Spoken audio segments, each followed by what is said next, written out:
Hello and welcome to Foreign Dispatches on Channels Television. Thank you so much for joining us on today's edition. Today we'll turn our attention to the tourism sector, COVID-19 and the environment. Thank you so much for joining us. I'm Anne Nwawadu. Dubai government is moving speedily to get its economy back on solid ground as it removes its 11 p.m. curfew, restores normal operating times for all commercial ventures, and makes ready to start receiving international guests in a few days' time.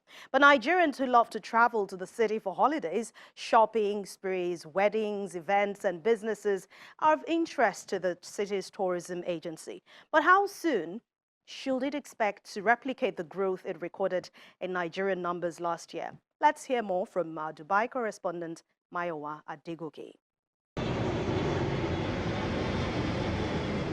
Dubai will reopen its doors to tourists from across the world on the 7th of July, provided they present recent COVID-19 negative certificate or undergo testing at Dubai airports. That's according to the local Crisis and Disaster Authority. Emirates Airline recently announced resumption of flights to 10 additional cities, taking the total number of destinations to 40. This after the carrier all but shut down operations due to COVID-19. Consistently ranked as one of the world's busiest cities, the reopening of flights is expected to revive Dubai's economy, which is heavily reliant on tourism that accounts for over 11% of its GDP. It welcomed an all-time high of nearly 17 million international overnight visitors last year, up by an impressive 5.1%. Many of its African tourists are in fact Nigerian. We had close to 250,000 tourists from Nigeria come to Dubai. That was about almost a 33% growth. So you see the interest has been gaining over time. However, there is uncertainty over whether that trend can continue, at least in the short term, as COVID-19 cases are reducing locally, while the situation in Nigeria is quite the opposite. I do not see more than 30% happening initially, people to come in, right? There will only be full return of tourists when there's a defined medication or management procedure or vaccine for this COVID-19. With nearly 4 million currently infected with COVID-19 globally, travel experts have different projections regarding a quick rebound in non-essential travel. We see a lot of tourists coming in from GCC, African, Asian, and the neighboring countries to Dubai for a holiday and choosing holiday homes as their preferred location. Dubai has put in place the medical facility and a system to manage whatever comes out of this. But I do not see the big spenders being in a hurry to travel. They want to wait and see that the medication, like I keep saying, the vaccine and medication is found.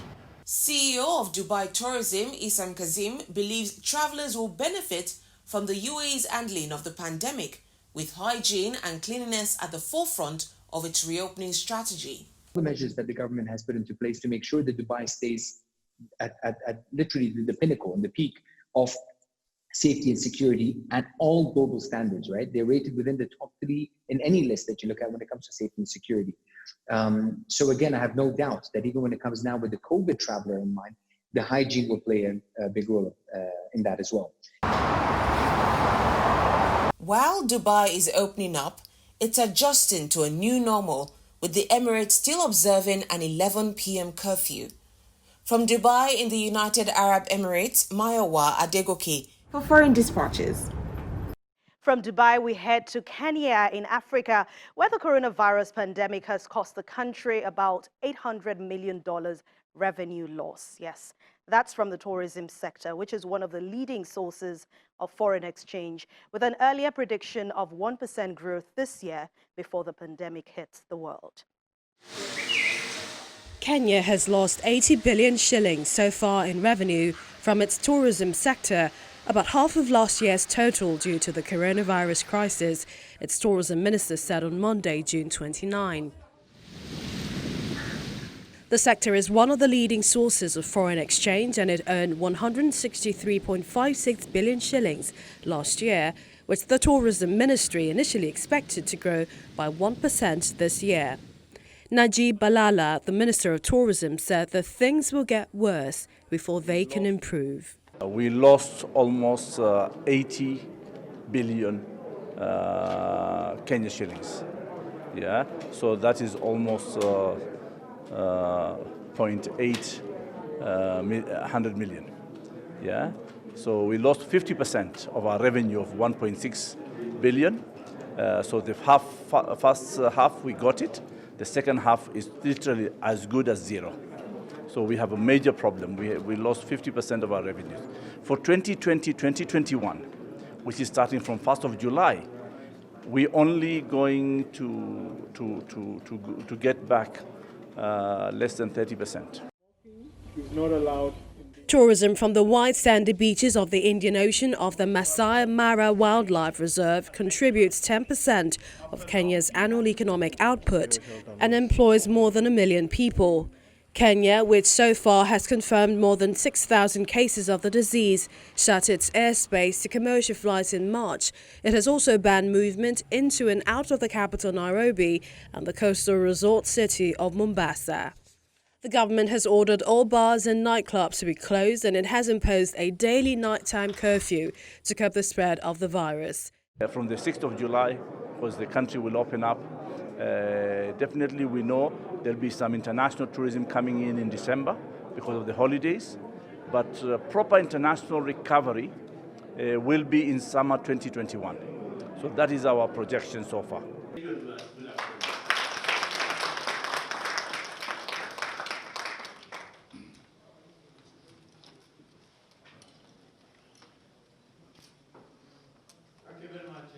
Kenya has a variety of products, from beach holidays at the coast to safaris at its various game parks, but it attracts fewer visitors than African competitors like South Africa due to the frequent political upheavals and insurgent attacks. Between 2012 and 2015, visitor numbers and tourism earnings fell after a spate of attacks climbed by Somalia's al-Qaeda-linked Al-Shabaab, which wants Nairobi to pull its troops out of Somalia. A reduction in attacks in the years that followed allowed the sector to rebound. It's not close to being over. Those are words coming from the WHO chief Tedros Ghebreyesus while speaking on the coronavirus pandemic. The worst is still to come from the COVID-19 pandemic, and it is not even close to being over. The World Health Organization chief Tedros Ghebreyesus told a briefing on Monday, June 29. The worst is yet to come. I'm sorry to say that, but with this kind of environment and condition, we fear the worst. And that's why we have to bring our acts together and fight this dangerous virus together. Tedros said any country claiming contact tracing was too difficult was using a poor excuse. Contact tracing involves identifying anyone exposed to an infected person and sending them into quarantine. Tedros noted that June 30 marked 6 months since the WHO received its first report of the outbreak in China, and since then, 10 million people have been infected across the world, with 500,000 deaths recorded. Some countries are now experiencing a resurgence of cases as they start to reopen their economies and societies. Most people remain susceptible. The virus still has a lot of room to move. We all want this to be over. We all want to get on with our lives. But the hard reality is, this is not even close to being over. Although many countries have made some progress, globally, the pandemic is actually speeding up. The United States, the WHO's largest critic, and which has said it is leaving the UN agency, has called for an investigation into the origin of the virus. Brazil still faces a big challenge in fighting it. Mike Ryan, head of the WHO Emergencies Programme, told the briefing, urging federal and state authorities there to work together more closely. The Americas as a whole represent half the cases and almost half the deaths in the whole world.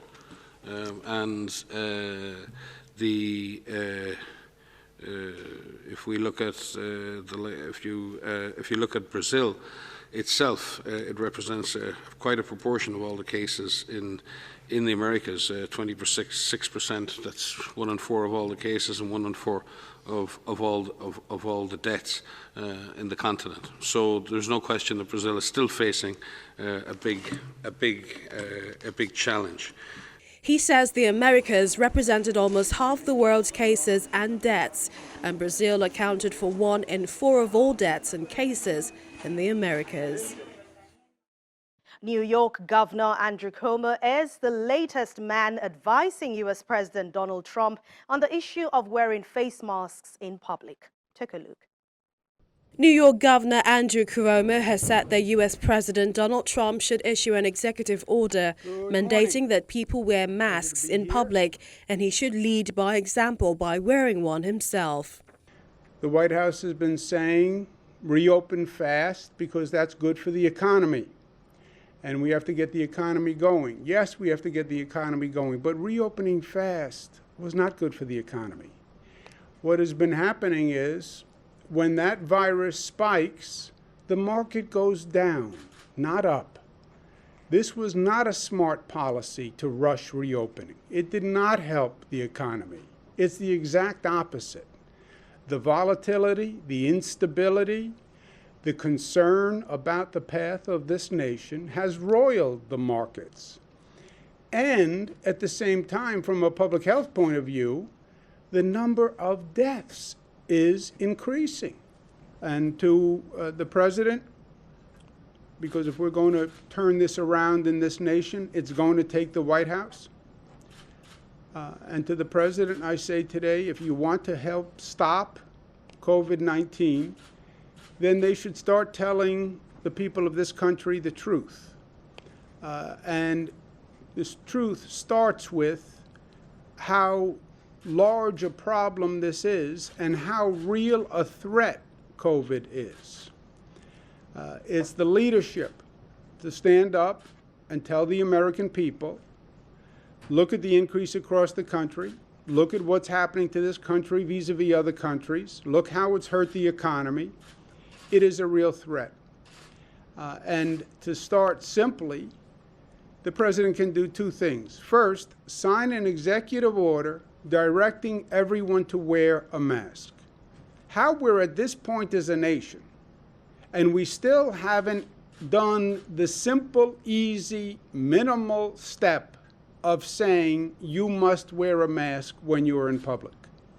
Once the epicenter of the coronavirus pandemic, China has been showing steady economic growth with the help of various policies targeted at boosting the economy. China's economy still maintains momentum for sound and stable growth amid the COVID-19 pandemic due to proper epidemic prevention measures and various policies boosting economic resumption, according to commentary published by the China Media Group. China saw around 48.81 million domestic tourist trips made during the Dragon Boat Festival, bringing in 12.28 billion yuan, about $1.74 billion, the Ministry of Culture and Tourism said Saturday. The figures reflect that China's economy is speeding up recovery. Though facing relatively large downward pressures, China's economy is gradually recovering to a stable growth and a dual-cycle development pattern with the domestic market as the mainstay, while the domestic and foreign markets are able to boost each other, is emerging. Data from China's major electronic businesses JD.com and Pinduoduo show that the transaction volume on bulk fruits, mutton and beef rose over 150% on year-on-year during the first 2 days of the holiday.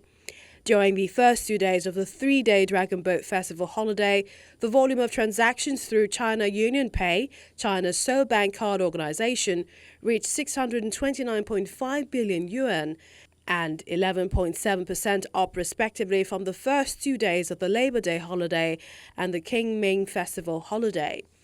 Meanwhile, the trend of consumption upgrading is continuing in China, while traditional areas of consumption such as shopping, catering have been seeing an uptick. Emerging sectors like tourism and culture are springing back up. You're still watching Foreign Dispatches on Channels Television. Let's turn our attention now to the environment. When it comes to fighting fires, a lot of things go into achieving this objective. Little wonder California officials are now finding ways to train themselves in fighting wildfires to avoid spreading the virus among firefighters and the public. Check this out. The coronavirus pandemic has forced California officials to rethink how they train for and fight wildfires to avoid spreading the virus among firefighters and the public. In Sonoma County, north of San Francisco, firefighters now receive training at the station level to maintain social distancing instead of coming together in large groups at their St. Helena headquarters. So COVID-19 has definitely thrown us a curveball, and we've had to adjust accordingly to make sure that our employees and our employees' families and the general public are safe from further spread of the virus. So to do that, we have minimized as much as possible movement between our fire stations so that our crews assigned to a fire station are the crew that are together, so that we limit the spread across our agency. When it comes to fighting fires, the big changes will be seen at incident command posts, which can bring together thousands of firefighters. According to Ben Nichols, the county's division chief for the California Department of Forestry and Fire Protection, when it comes to fighting fires, the big changes will be seen at incident command posts, which can bring together thousands of firefighters.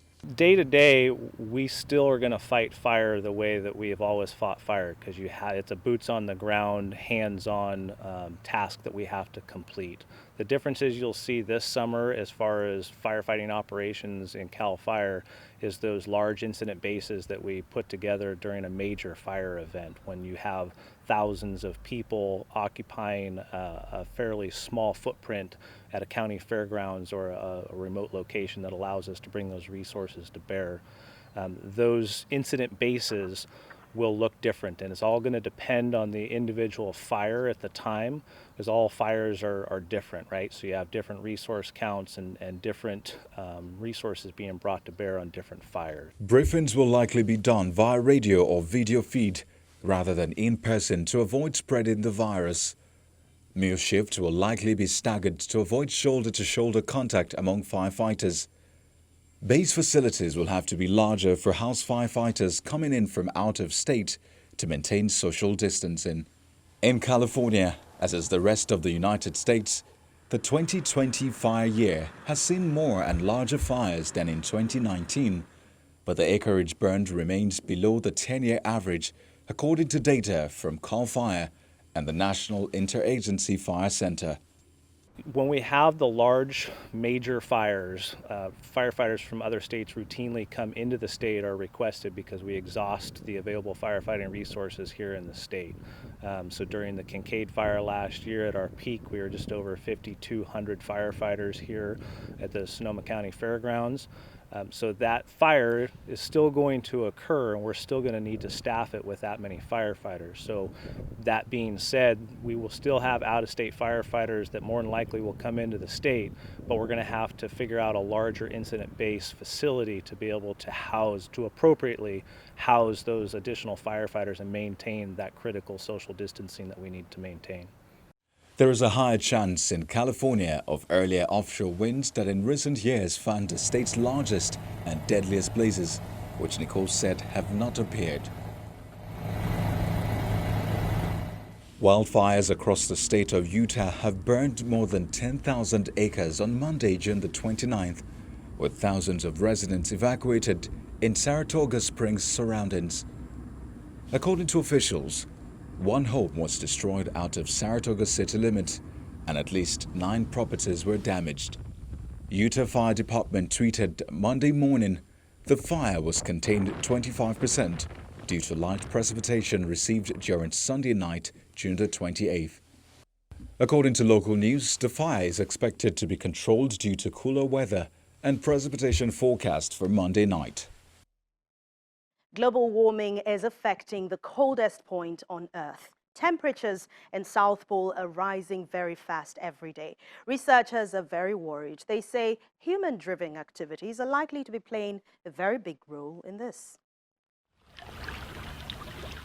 At the South Pole, considered the coldest point on Earth, temperatures are rising fast.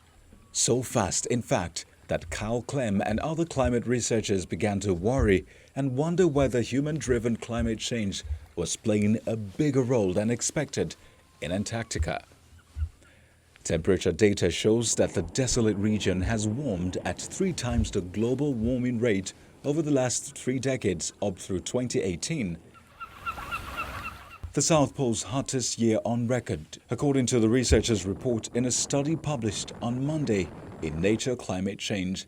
Looking at data from 20 weather stations across Antarctica, the South Pole warming rate was 7 times higher than the overall average for the continent.